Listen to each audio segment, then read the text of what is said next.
馬車迎えに来るの迎えに来るのね誰かが私を連れて行くのね白い花の道へ風のふるさと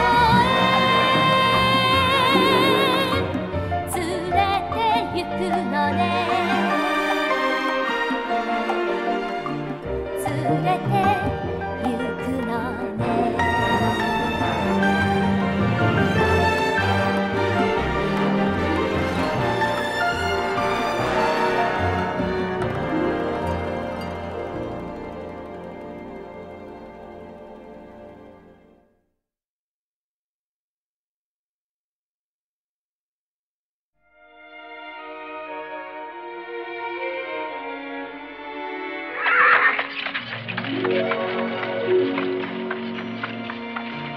T'inquiète pas, Marilla.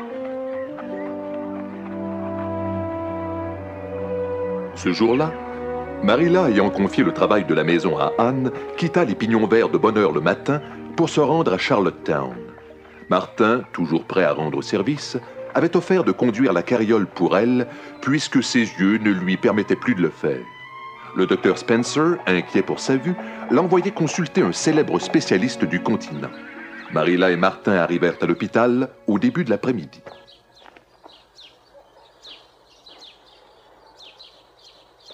Puisque tu es en ville, profites-en pour te promener dès que tu te seras occupé du cheval. Il y a du monde et j'ai bien peur que ce ne soit long. Très bien, mademoiselle.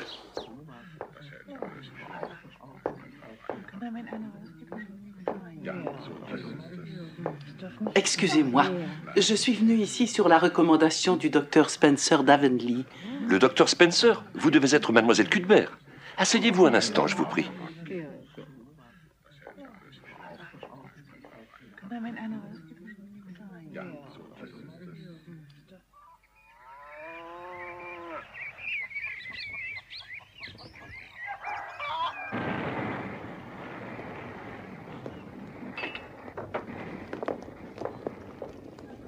Ça chauffe?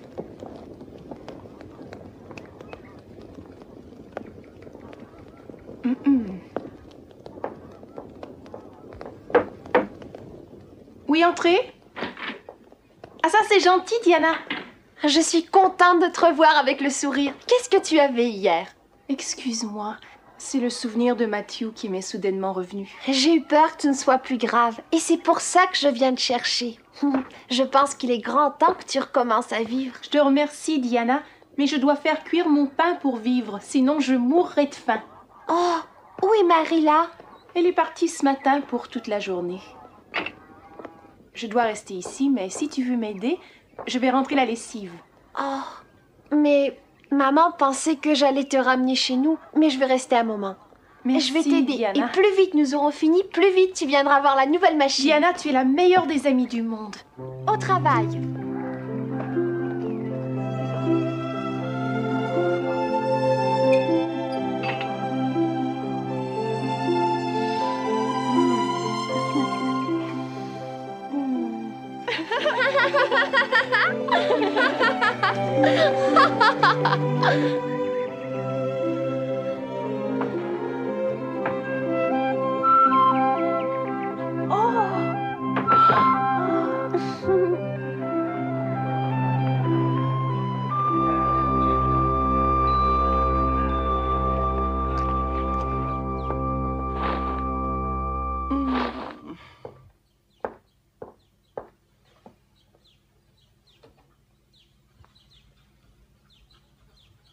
Alors, comment vont mes yeux, docteur? L'affection est déjà très avancée, mademoiselle. J'espère seulement qu'il n'est pas trop tard. Trop tard?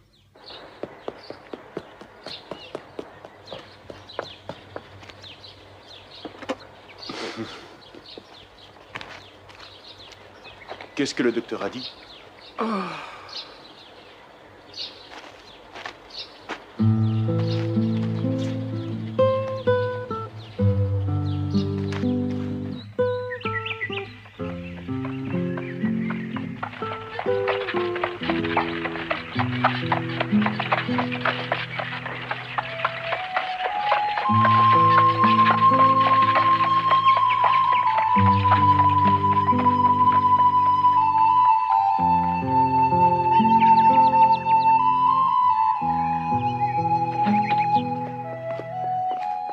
Bonsoir, Anne. Tu rentres déjà chez toi? Oui, monsieur Barry. Je crains d'être resté trop longtemps déjà. J'ai une proposition à faire à mademoiselle Cuthbert. J'y ai longuement réfléchi et ça peut être un bon arrangement. Je veux louer les champs des Cuthbert. Louer les champs? Je vais avoir un nouveau tracteur et je veux augmenter ma production de pommes de terre blanches l'année prochaine. Je sais dans quelle position difficile se trouve Marilla depuis la mort de Matthew. Et surtout depuis la malheureuse faillite de la banque Abbey. Vu les circonstances, j'avais des scrupules à lui en parler, mais cela peut l'arranger elle aussi. Peux-tu trouver le moment propice pour lui parler de ma proposition, sans trop raviver son chagrin? Demande-le lui pour moi, Anne, et nous nous rencontrerons au moment qui lui conviendra le mieux.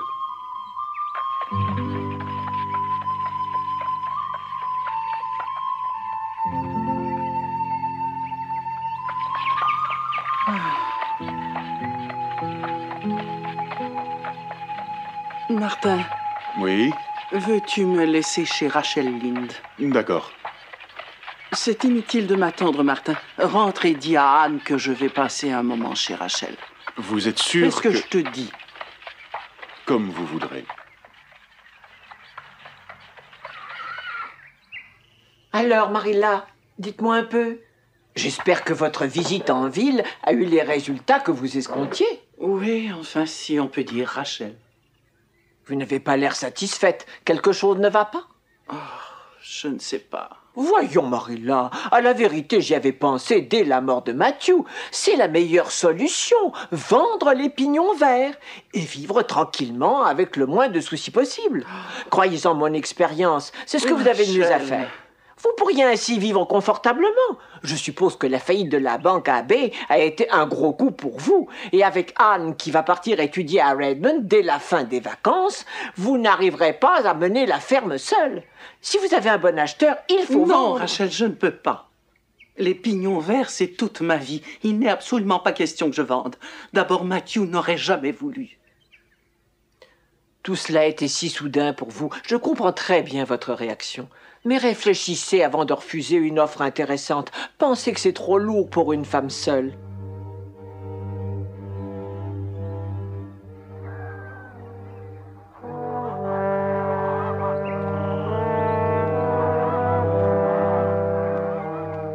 Bienvenue à la maison, Marilla. Bonsoir, Anne. Tu dois être affamée. Je fais le thé tout de suite. Oh. Tu as l'air très fatiguée, Marilla. Oui. Non, je suis sans doute fatiguée, mais j'avoue que je n'ai guère pensé à ma fatigue en revenant. J'avais d'autres soucis en tête, tu sais. Je ne suis pas seulement fatiguée. Mais tu as vu le spécialiste pour tes yeux à Charlottetown? Oui, Eh bien, qu'est-ce qu'il a dit exactement? rien d'encourageant. Vois-tu, ma petite Anne, il m'a dit que si je renonçais totalement à la lecture, à la couture et à tout ce qui fatigue mes yeux, Oh. et que si je portais les verres qu'il m'a prescrits, l'état de mes yeux n'empirerait pas et mes maux de tête disparaîtraient. Mais que si je continuais à vivre de la même façon, je serais complètement aveugle dans 6 mois. Oh, est-ce que tu te rends compte, Anne? Complètement aveugle.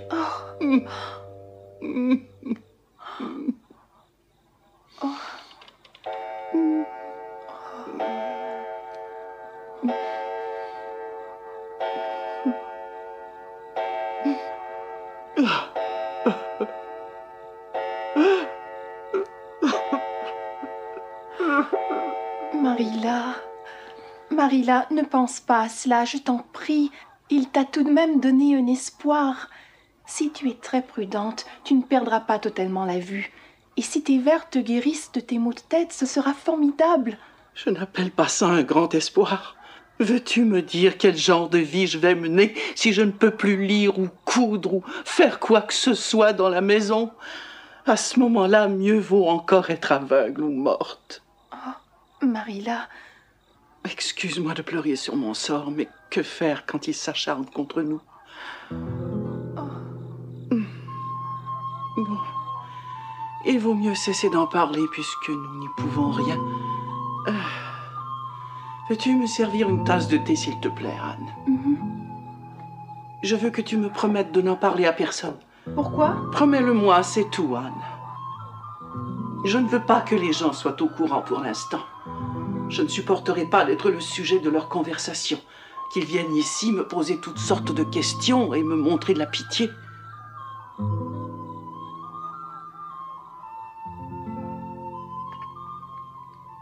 Marilla, il vaudrait mieux que tu ailles te coucher maintenant.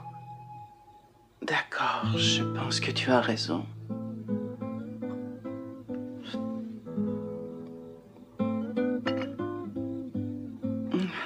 Je te laisse tout ça. Oui, oui, dors bien.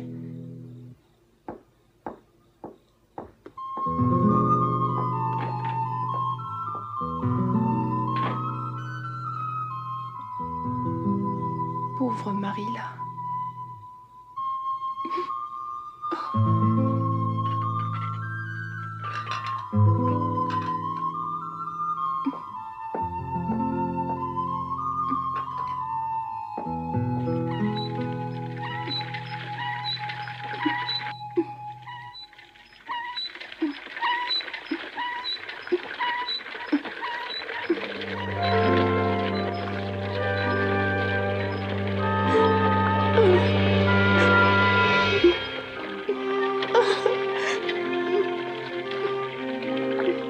Anne avait l'âme chavirée, comme les choses avaient changé depuis le soir de son retour à la maison, où elle était si heureuse d'avoir reçu la bourse Avery. À ce moment béni, elle était pleine de joie et d'espoir en l'avenir. Elle avait maintenant l'impression que des années de tristesse s'étaient écoulées depuis.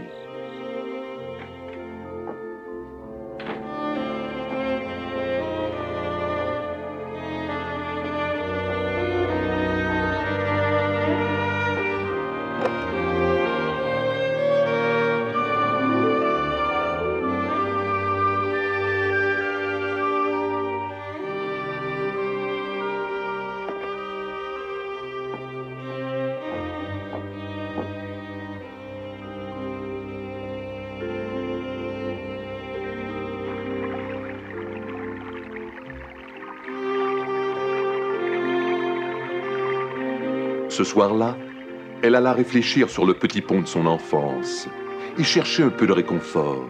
Elle revoyait tous les bons moments dont il avait été témoin, et sa décision fut prise. Aussitôt, le sourire réapparut sur ses lèvres, et la paix revint dans son cœur. Elle avait affronté son devoir en fille courageuse, et elle avait trouvé en lui le réconfort qu'elle cherchait. Elle savait maintenant quelle était la route à suivre. C'est toujours en abordant franchement les problèmes que les solutions s'imposent.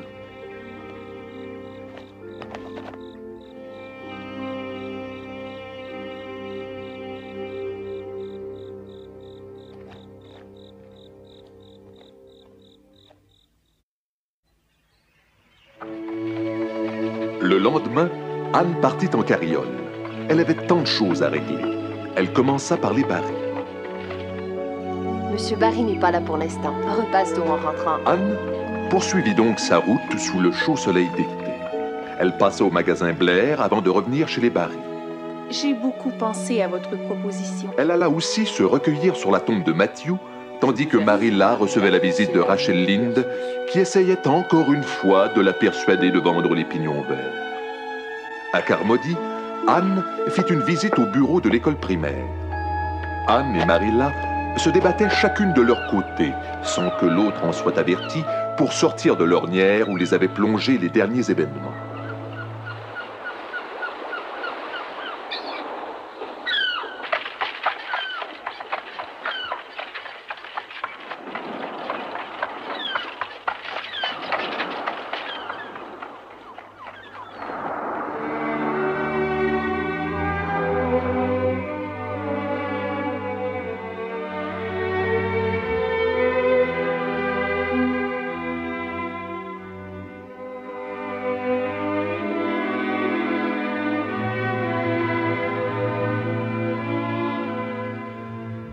Le monde de mes rêves est habité d'êtres merveilleux. Il y a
Anne connaissait de vue le visiteur de Marilla. C'était M. John Sadler de Carmody. C'était Mme Rachel Lynde qui l'avait recommandé à Marilla, mais Anne ignorait dans quel but. Les bâtiments ne sont pas en très bon état, mais j'espère pouvoir vous donner ce que vous en attendez. Je l'espère aussi, Monsieur Sadler. Eh bien, à très bientôt. Yep.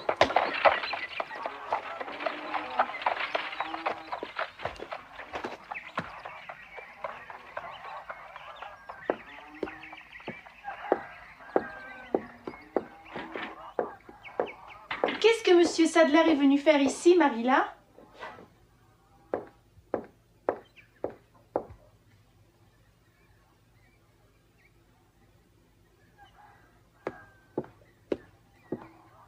Que se passe-t-il, Marilla? Monsieur Sadler a appris que je voulais vendre les pignons verts et il est venu me dire qu'il était intéressé d'acheter. Oh, il veut acheter les pignons verts. Oh, Marilla, tu ne peux pas faire ça, tu ne peux pas vendre. Je n'ai pas d'autre solution, Anne. J'aimerais tellement ne pas y être obligée. Ah, si mes yeux étaient encore assez bons, j'aurais pu rester ici, m'arranger pour m'occuper de la ferme. Mais comme c'est là, je ne peux vraiment pas. Je peux perdre la vue à tout moment, tu le sais. Et même si ça n'arrive pas, je n'ai plus la vitalité nécessaire pour mener la ferme toute seule. Oh, si seulement la banque AB n'avait pas fait faillite, j'aurais pu tenir avec mes économies. Matthew a laissé aussi quelques factures en souffrance depuis l'automne dernier. La vente ne rapportera pas beaucoup, la ferme est petite et les bâtiments sont très vieux. Mais j'en tirerai assez pour pouvoir vivre modestement, vois-tu. Oh, Marilla. Je suis si heureuse que tu aies obtenu cette bourse, Anne. Ça te permettra de terminer tes études. Mais Marilla... Je pense que je me louerai une chambre chez Rachel Lynde. Mais tu ne sauras pas où aller pendant tes vacances, et cela je le regrette amèrement. Mais je suppose que tu t'arrangeras autrement.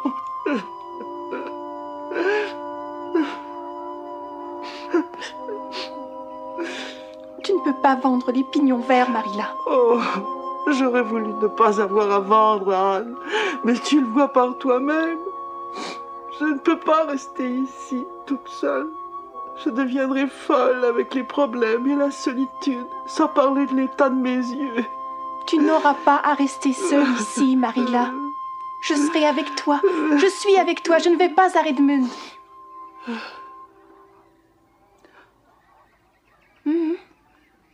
Quoi? Tu as renoncé à aller à Redmond? Mais que vas-tu faire alors? C'est très simple. Je ne prendrai pas la bourse. J'ai décidé cela le soir où tu es revenue de Charlottetown. Tu ne penses tout de même pas que je vais te laisser toute seule ici, après tout ce que tu as fait pour moi, chère Marilla? Mais Anne... Écoute, laisse-moi te dire ce que j'ai décidé et planifié. Pour la ferme, Monsieur Barry m'a dit qu'il voulait louer les champs pour l'année prochaine. Tu n'auras plus à t'en occuper. Et moi, je vais enseigner ici. J'ai posé ma candidature à Avonlea et à Carmody. Je ne pense pas obtenir l'école d'Avonlea parce que je sais que le comité a déjà promis la place à Gilbert Blythe. Mais je suis sûre d'obtenir celle de Carmody. C'est un peu plus loin d'ici, mais je peux loger au Pignon Vert et faire l'aller-retour en carriole. Du moins tant que la température le permettra. Je te ferai la lecture, je te remontrerai le moral. Tu ne t'ennuieras pas, je te le jure, Marilla. Mais Anne, je ne peux pas accepter ça. Je ne peux pas te laisser te sacrifier pour moi. Ce serait une chose terrible. C'est ridicule, ce n'est pas un sacrifice. Rien ne pourrait être pire que d'abandonner les pignons verts. Rien ne pourrait me faire plus de mal. Il faut que nous gardions cette bonne vieille maison. Mais tes ambitions, Anne, tout ce que tu... J'ai toujours autant d'ambition, tu sais, Marilla. Seulement, l'objectif n'est plus le même. Je veux être une bonne maîtresse d'école et je veux sauver ta vue. De plus, j'ai l'intention d'étudier à la maison et de faire mon cours universitaire par mes propres moyens. Oh, Marilla, cela fait 1 semaine que j'y pense. Quand j'ai quitté Queens, l'avenir me semblait tout tracé devant moi comme une route bien droite. Maintenant, la route fait un grand virage. Je ne sais pas ce qu'il y a après ce virage, mais vois-tu, j'espère que le meilleur nous y attend. Il me fascine ce tournant, Marilla. Je me demande à quoi ressemble la route après. Quel monde merveilleux s'y découvrira, quelle verdure resplendissante, quel nouveau paysage. Quels clairs obscurs mystérieux, quelle butte, quel vallon. Quel accident de terrain nous guette plus loin. C'est l'aventure, Marilla. Je veux la tenter de toutes mes forces. Je pense que je ne dois pas te permettre de tout abandonner de cette façon, Anne. Oh, excuse-moi de te dire ça, Marilla, mais tu ne peux pas m'en empêcher. J'ai 16 ans et demi, et comme disait Madame Linde, cette fille a une véritable tête de mule. Oh, Marilla, je ne veux surtout pas que tu me plaignes. J'ai horreur que l'on ait pitié de moi, tu sais. Et personne n'est moins à plaindre que moi. Je suis heureuse rien qu'à l'idée de demeurer ici dans notre chère vieille maison. Chère vieille maison, personne ne serait aimé plus que nous deux. Et c'est pour ça que nous te garderons jusqu'à la fin des temps. Je n'ai pas le cœur de refuser, Anne. J'ai l'impression que tu as donné un second souffle à ma vie. Je devrais sans doute t'obliger à aller à l'université, mais je n'ai pas la force d'insister, alors je n'essaierai même pas. Alors nous ferons ce que tu as décidé. Mais souviens-toi d'une chose, Anne. Si à un moment donné ou à un autre, je devais vendre les pignons verts pour assurer ton bonheur, je n'hésiterai pas une seule minute.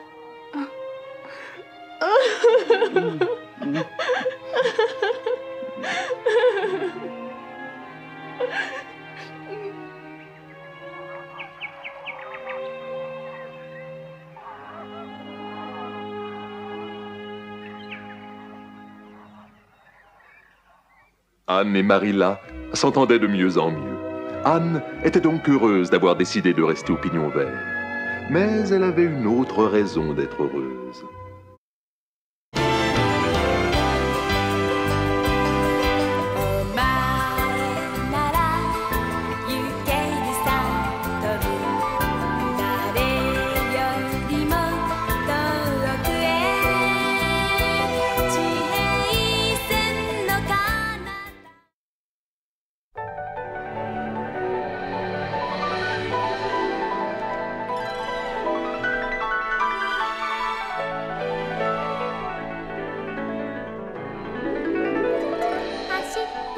走っても終わらない花の波、湖は遠く、燃える雲はもっと遠く。